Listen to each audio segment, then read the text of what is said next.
here, and today we're going to be reviewing the brand new 366 ArcticCat.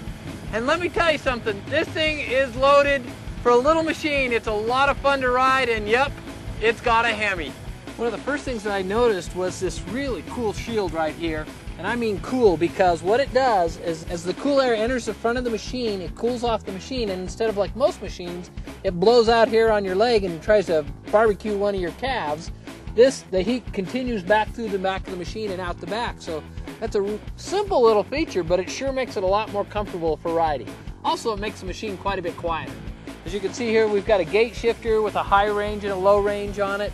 And then also you can switch it from your two-wheel drive to your four-wheel drive electronically. It's very easy to operate.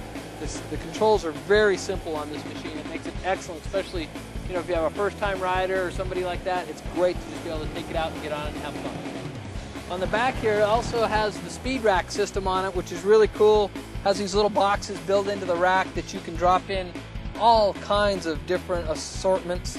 They have gun racks and luggage racks and you name it, even chainsaw racks. So whatever you need back here, it locks on real simple and pins in place, and then when you're tired of it, you can take it off and put something else on it. It's a really nice system.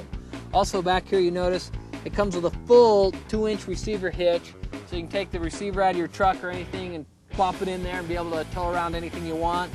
And as you can see, it's a 400 machine, but we still have a full independent rear suspension on it, over 8 inches of travel, or over 9 inches of travel and 8 inches of clearance on the machine. So that's fantastic for a machine this size.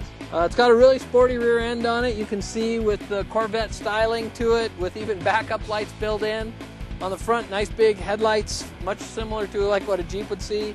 Nice front push bar, and also a good looking rack for the front of it. Instead of just keep talking about it, let's take it out for a ride and we'll show you a couple more cool things about it. I think for most people they'd see 366 and think totally as an entry-level machine. But I mean, I'm over 200 pounds and I was climbing steep hills with it. And yeah, I'm not going to shoot up over the top, but it did a good job. And so if you stuck your wife on that thing, or a 150 pound rider on it, all of a sudden that thing's going to be fantastic. Not to mention, is that most of the people buying machines are buying in that 400 class of machine anyway. So that's going to fit a lot of people. It felt just like most of the four-wheelers you get on. It was very comfortable. It had very good suspension on it. The biggest thing on their suspension is that it was completely independent four-wheel suspension.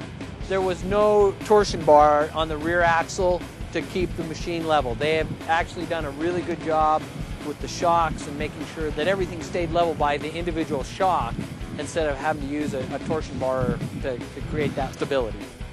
Don't let the 366 size fool you. This thing's got a lot of power and it is an awful lot of fun to ride. You need to come check one out at your local ArcticCat dealer sponsored by AYL, and we'll see you next week.